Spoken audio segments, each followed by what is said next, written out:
Bonjour à tous et bienvenue dans mon coin hockey. Aujourd'hui, on va parler des Canadiens de Montréal. Le Canadien de Montréal qui a fait un gros move et ça pourrait aussi vouloir dire qu'il va y avoir d'autres moves très prochainement. Voici la transaction. Jonathan Drouin qui a été cédé au Lightning du Tampa Bay. En plus d'un choc additionnel de deuxième ronde, dépendant si Sergachev va jouer 40 matchs et plus pour l'organisation ou non. Et en retour, le Canadien de Montréal, bien entendu, on obtient Jonathan Drouin, un choix de conditionnel de sixième ronde. Donc, en gros, Drouin contre Sergachev est peut-être un bon choix si c'est un choix de deuxième ronde. Néanmoins, première réaction, au départ, je regardais ça, j'entendais ça de la part, c'est quoi son nom, le gars du coin on jase. Pardon, j'ai oublié son nom, mais au départ, il en parlait, puis je me disais, voyons, c'est-tu des rumeurs sur une idée qui se faisait, puis qui voulait que tout le monde en parle, ou bien si c'était quelque chose de vrai. Donc, je vais sur le compte de RDS, et tout à coup, c'est tout écrit, un paquet d'articles. Hey, il y a une grosse transaction, Jonathan Drouin qui a été acquis des Lightning de Tampa Bay. Puis là, je me disais, oh wow, ça, c'est un gros move. Puis je suis content que ça soit passé aujourd'hui, plutôt que l'année passée ou l'année d'avant. On se rappelle...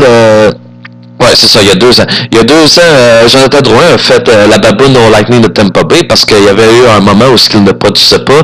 Le Lightning n'était pas satisfait, donc on l'envoie dans les mineurs. Jonathan Drouin ici, je ne vais pas dans les mineurs. Moi, je suis un joueur du calibre de la Ligue nationale de hockey. Je vais rester dans la Ligue nationale de hockey. Grosse grève, grosse controverse. Le monde dans les médias, blablabla. En tout cas, on sait comment ça marche, anyway.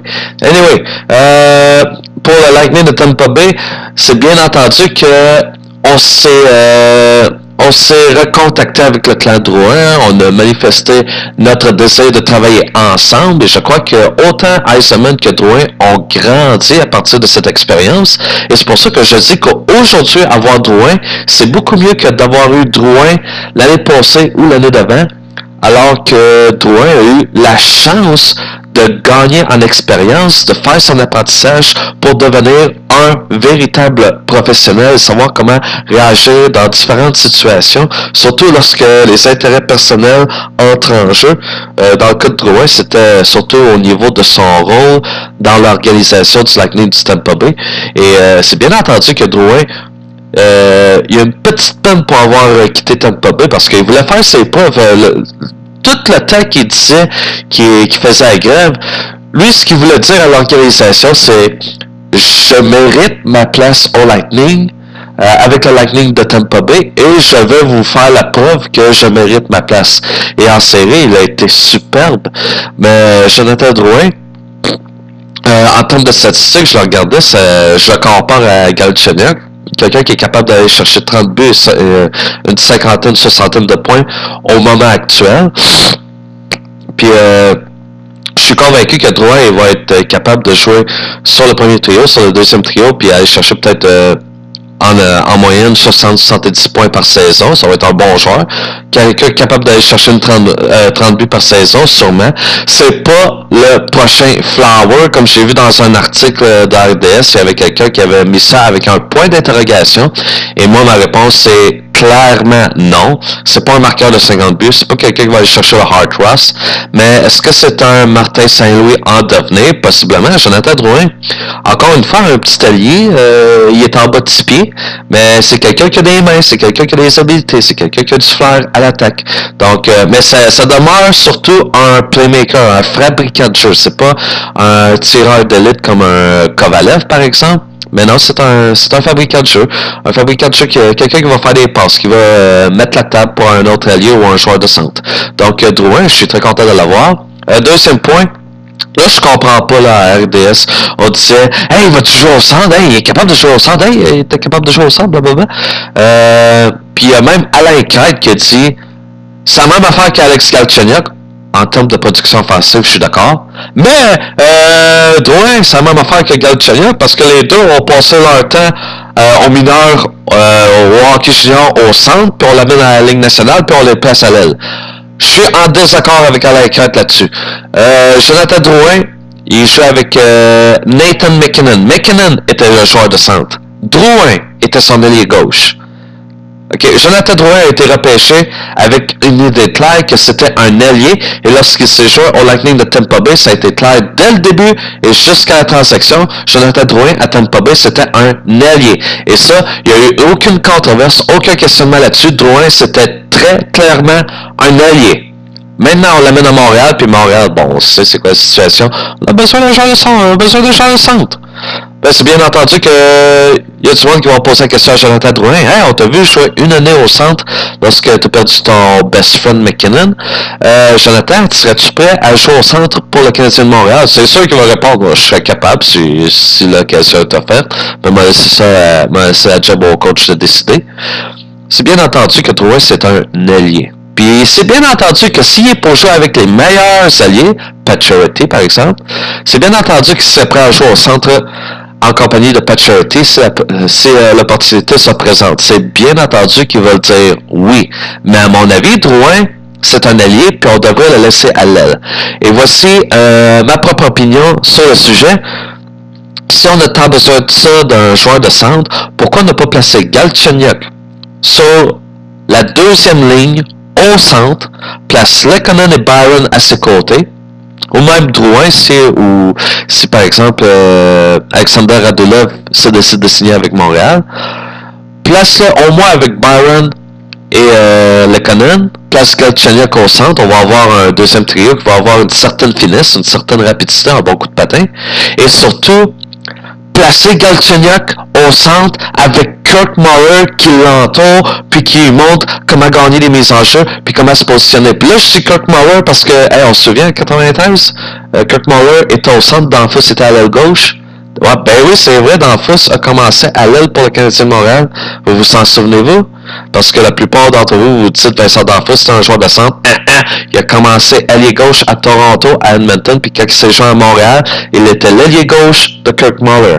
Anyway, juste pour vous dire, Kirk Muller a joué au centre, il connaît la position de ce joueur de centre, il est capable de montrer à job à Jonathan Drouin, à Alex Galchenyuk. Regarde Alex, voici comment est-ce qu'on remporte une mise en jeu, voici comment est-ce qu'on se positionne en zone défensive, voici ce que tu peux faire, puis on te place au centre, puis on te garde au centre, puis tu vas grandir à partir de là. Puis là, Galchenyuk va être capable de devenir un véritable joueur de centre. Mais de le placer au centre, puis tu dis, tu fais la job, si on n'a pas les résultats qu'on veut, on te replace à l'aile, c'est pas de même que vous allez développer un joueur de centre. C'est pas comme ça. Anyways, mais là, il y a une petite bémol à ce que je dis, parce que sur Hockey News, ça j'avais vu ça hier, le Canadien de Montréal, en faisant l'acquisition de Jonathan Drouin, ça voudrait dire, ça pourrait très bien dire que les Canadiens sont en train de marchander Alex Galchenyuk de manière très active. Donc, qu'est-ce que cela veut dire? Bien, selon certains spécialistes en anglais, l'acquisition de Jonathan Drouin, ça voudrait dire, likely to mean, ça voudrait dire que Alex Galchenyuk ne sera pas de retour la saison prochaine. Mais ça encore là, je peux pas confirmer la nouvelle, mais je peux confirmer qu'il y a des rumeurs parce que là, ça commence à apparaître un peu partout. Ben, ça a tout d'abord apparu sur ce site, Hockey News. Allez jeter un coup d'œil si ça vous intéresse. Mais je suis sûr que ça va créer plusieurs réactions et plusieurs prises de décision parce que c'est un premier pas qui va susciter plusieurs réactions et qui va avoir un effet domino. Donc, Hockey News qui dit Galchenyuk pourrait être échangé. Je doute que Galchenyuk serait été échangé parce que Galchenyuk, au point offensif, il est très bon. Okay? Oui, on le critique beaucoup parce que défensivement, il semble boiter. Mais Galchenyuk, il y a 2 ans, une saison de 30 buts, une 50aine de points. La saison dernière, une 40aine de points en une 60aine de matchs, ce qui veut dire qu'une saison complète, il aurait récolté encore une fois une 50aine de points, peut-être même une 60aine de points s'il n'aurait pas été blessé. Encore plusieurs points d'interrogation là-dessus, mais le fait est que Galchenyuk est très productif. C'est un excellent joueur sur un deuxième trio. Donc, c'est pour ça que je me dis, on est aussi bien mieux de garder Galchenyuk. Mais là, Est-ce qu'il va être échangé? Est-ce que le Canadien continue de rechercher activement un joueur de centre ou un joueur à la ligne bleue? Moi, ce que je pense, c'est que s'il y a un échange, là, le Canadien, c'est sûr qu'on se dit on recherche un joueur à la ligne bleue, on recherche une relève à Andrei Markov, puis ça, bien entendu, c'est très important. Mais oubliez pas, la priorité numéro 1, c'est d'aller chercher un joueur de centre. Puis là, je reviens à ce qui a été dit, que le Canadien avait été tenté d'aller chercher Matt Duchene. Est-ce que le moment est venu justement pour aller chercher Matt Duchene? Et est-ce qu'on peut utiliser Alex Galchenyuk en appât dans une telle transaction?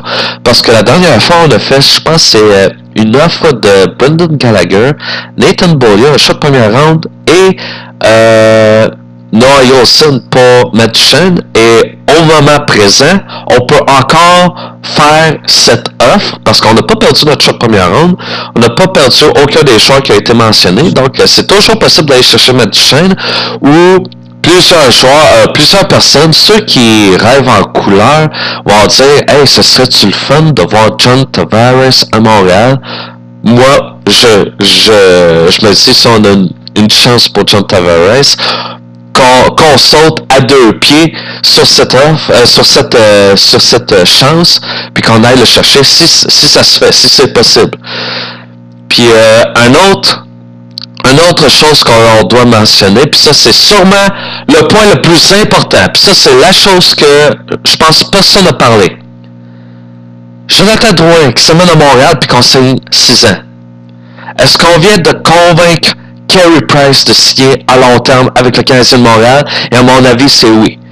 Parce que Marc Bergevin vient de montrer à Carey Price, regarde là, on a eu de la misère à marquer, on a été à la recherche d'un attaquant pendant 3 ans, je viens de faire un gros move, je viens d'aller chercher Jonathan Drouin, puis si je dois faire une transaction de la sorte, je viens de te montrer que je suis capable de le faire encore une fois.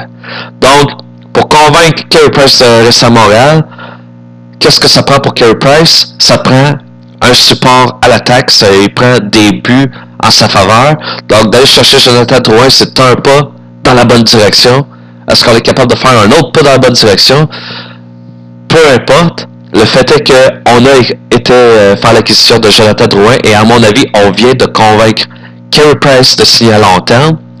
Et un autre cas domino, c'est le cas d'Alexander Radulov. De ce que je comprends, les deux parties se seraient entendues pour le côté monétaire, mais on ne s'entend pas sur le côté de la durée du contrat. Puis, de voir Jonathan Drouin s'amener à Montréal, le Canadien n'est plus dans l'urgence de signer Alexander Radulov. Ce serait bien qu'on le revoie à Montréal, bien entendu. Mais ce qu'on peut faire maintenant, c'est de dire, écoute, Radulov, t'es pas jeune. Jonathan Drouin, lui, il est jeune, puis on l'a signé à long terme. Donc, on voudrait te garder à Montréal. On est d'accord sur le plan monétaire, mais on n'est pas d'accord sur le plan de la durée du contrat. Donc, voici notre offre. Entre 2 et 4 ans, les termes monétaires qu'on s'était entendu, signe ou signe pas, on laisse la balle dans ton cas, c'est à toi de prendre la décision. Il va prendre son temps, il va observer toutes ces opportunités, il va voir ce qu'il est capable de faire, puis je suis sûr que si Radulov, il veut vraiment rester à Montréal, je suis sûr qu'il va rester à Montréal. Je suis sûr et certain qu'il va le faire parce que, hey, l'addition de Drouin, ça va le convaincre de rester, tout comme ça va convaincre Carey Price de rester. Ça va convaincre tout le monde de vouloir rester à Montréal, voire même peut-être du monde qui va dire « Hey, je veux aller à Montréal ». Puis là, récemment, j'ai vu une manchette que Dion Phaneuf pourrait être intéressé à se joindre à Montréal parce que là, je sais que les sénateurs veulent se départir de Phaneuf. Si je serais les Canadiens de Montréal, je ne toucherais pas à Phaneuf. Mais ça, c'est entre vous et moi, là. Je ne toucherai pas à Phaneuf. Mais néanmoins, tout ça pour dire que les gens commencent à se dire intéressés à se joindre à Montréal. Hey, l'équipe, là, qu'on se disait qu'ils n'étaient pas capables de marquer, ils viennent d'acheter Jonathan Drouin. Ils ont Drouin, ils ont Pacioretty, ils ont Galchenyuk, ils ont Lehkonen et Byron. Ils ont des marqueurs de 20 buts. Cette équipe, l'année passée, faisait dur. Cette année qui s'en vient, cette équipe va être beaucoup plus difficile à vaincre. Donc, néanmoins, je vais arrêter la vidéo là-dessus. Laissez-moi des commentaires, dites-moi ce que vous en pensez, et on s'en reparle un peu plus tard.